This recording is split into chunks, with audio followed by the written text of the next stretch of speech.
രാഹുൽ ഈശ്വർ ഈ വിഷയത്തിൽ പ്രതികരണവുമായി ചേരുകയാണ്. രാഹുൽ, സംസ്ഥാന സർക്കാർ ഈ മുൻ നിലപാടിൽ നിന്ന് മാറുന്നു എന്നതിന്റെ സൂചനകൾ മുൻപ് തന്നെ വന്നതാണ്. ഇന്നിപ്പോൾ മന്ത്രിസഭാ യോഗം കഴിയുന്നതോടുകൂടി അത് ഔദ്യോഗികമായി തീരുമാനിക്കുന്നതിലേക്ക് എത്തുന്നു എന്നുള്ളതാണ് മനസ്സിലാക്കുന്നത്. എന്തായാലും കോടതിയിൽ നാളെ തന്നെ നിലപാട് അറിയിക്കണം. തെരഞ്ഞെടുപ്പ് മുന്നിൽ കണ്ടാണ് ഈ നീക്കം എന്നാണോ കരുതുന്നത്? അറിയില്ല. കാര്യം ഞങ്ങൾക്ക് ഈ വിഷയത്തിൽ രാഷ്ട്രീയമില്ല. CPM-ഉം കോൺഗ്രസും BJP-യും ഞങ്ങളെ പിന്തുണയ്ക്കണമെന്നാണ് അയ്യപ്പ വിശ്വാസികൾ എന്ന നിലയിൽ ഞങ്ങൾക്ക് അഭ്യർത്ഥിക്കാനുള്ളത്. ഈ വിഷയത്തിൽ ആദ്യമായി അറസ്റ്റിലായി ജയിലിൽ പോയി നിരാഹാരം കിടന്ന വ്യക്തി ഞാനാണ്. എന്റെ കുടുംബത്തിലുള്ളവരെ വരെ അറസ്റ്റ് ചെയ്തു. ഞങ്ങൾക്കൊന്നും ഇതിൽ രാഷ്ട്രീയമില്ല. ആരോടും ദേഷ്യവും പകയും പ്രതികാരവുമില്ല.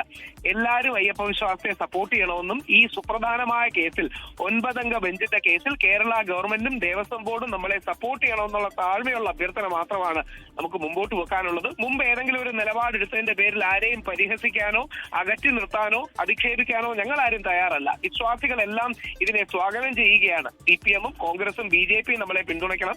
കേന്ദ്ര സർക്കാരും കേരള സർക്കാരും നമ്മളെ പിന്തുണയ്ക്കണം. ദേവസ്വം ബോർഡ് നമ്മളെ പിന്തുണയ്ക്കണം. അതുകൊണ്ട് അയ്യപ്പ വിശ്വാസികളുടെ കൂട്ടായ്മയുടെ വിജയമാണ്, ഞങ്ങളെല്ലാം പറഞ്ഞ സത്യത്തിന്റെ വിജയമാണ്. ഓർക്കുക, ശബരിമലയിൽ ലക്ഷക്കണക്കിന് സ്ത്രീകൾ എല്ലാ വർഷവും വരുന്നുണ്ട്. യുവതികൾക്കൊരു പ്രായ നിയന്ത്രണം മാത്രമേ ഉള്ളൂ എന്ന് ഞങ്ങൾ സൂചിപ്പിച്ച സത്യത്തിന്റെ വിജയമാണ്. അതുകൊണ്ട് ഞങ്ങൾക്ക് ഇത് സ്വാഗതം ചെയ്യുകയാണ്. എല്ലാ വിശ്വാസികൾക്കും വേണ്ടി സ്വാഗതം ചെയ്യുകയാണ്. അതായത് എങ്ങാനും നിലപാട് മാറുന്നുണ്ടെങ്കിലും അതിന് കാരണം തെരഞ്ഞെടുപ്പാണെങ്കിൽ പോലും യുവതീ പ്രവേശനത്തിൽ ആചാര ലംഘനം വേണ്ട എന്ന സർക്കാർ നിലപാടിനോട് യോജിക്കുന്നു എന്നതാണോ?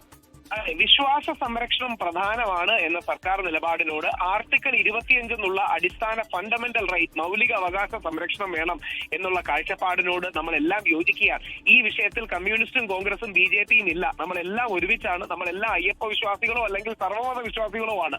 എല്ലാ മതങ്ങളെയും സംരക്ഷിക്കുന്ന അല്ലെങ്കിൽ എല്ലാ വിശ്വാസങ്ങളെയും സംരക്ഷിക്കുന്ന നിലപാടാണ് നമ്മൾ സ്വീകരിക്കേണ്ടത്. അതാണ് ആർട്ടിക്കിൾ 25, 26 ഭരണഘടനയുടെ ഫണ്ടമെന്റൽ റൈറ്റ് ആണ്. അപ്പൊ ആ ഫണ്ടമെന്റൽ റൈറ്റിനെ പ്രൊട്ടക്ട് ചെയ്യാനാണ് നമ്മൾ നിൽക്കുന്നത്. ഈ പോരാട്ടം വിശ്വാസത്തിന് വേണ്ടി മാത്രമല്ല, ഭരണഘടനയ്ക്ക് കൂടി വേണ്ടിയുള്ളതാണ്. നമ്മുടെ ഇന്ത്യൻ ഭരണഘടനയിലെ മൗലിക വിശ്വാസ സ്വാതന്ത്ര്യം സംരക്ഷിക്കാനുള്ള പോരാട്ടം കൂടെയാണ്. ഇപ്പോൾ അത് CPM ഗവൺമെന്റും കൂടെ ചേർന്നു എന്നറിഞ്ഞത് സന്തോഷം. ഒരു വരി കൂടെ പറയാം. ഞങ്ങളടക്കം ആയിരക്കണക്കിന് ആൾക്കാർക്കെതിരെ കേസുണ്ട്. 10,000-കണക്കിന് ആൾക്കാർ അറസ്റ്റ് ചെയ്യപ്പെട്ടു. എനിക്കെതിരെ ഇപ്പോഴും 3-4 കേസ് പെൻഡിംഗ് ഉണ്ട്. അത്തരം കേസുകൾ പിൻവലിക്കാൻ കൂടി സർക്കാർ നല്ല മനസ്സ് കാണിക്കണം.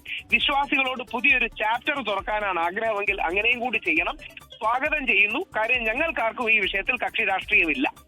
ശരി, രാഹുൽ ഈശ്വറാണ് ഈ വിഷയത്തിൽ പ്രതികരിച്ചത്. വളരെ നന്ദി രാഹുൽ ഈശ്വർ. എന്തായാലും തെരഞ്ഞെടുപ്പ് മുന്നിൽ കണ്ടാണ് സർക്കാരിന്റെ തീരുമാനമെങ്കിൽ പോലും യുവതീ പ്രവേശനത്തിൽ അനുകൂല നിലപാട് വേണ്ട എന്ന സംസ്ഥാന സർക്കാരിന്റെ തീരുമാനത്തെ അംഗീകരിക്കുന്നു, സ്വാഗതം ചെയ്യുന്നു എന്നുള്ളതാണ് രാഹുൽ ഈശ്വർ പ്രതികരിക്കുന്നത്. ലോകത്തെവിടെയായാലും ഏത് സമയത്തും 24 വാർത്തകളും ഓഗ്മെന്റഡ് റിയാലിറ്റി പാക്കേജുകളും എക്സ്പ്ലെയിനറുകളും വിശദമായി കാണാൻ ഞങ്ങളുടെ YouTube ചാനൽ നിങ്ങൾക്ക് സബ്സ്ക്രൈബ് ചെയ്യാം.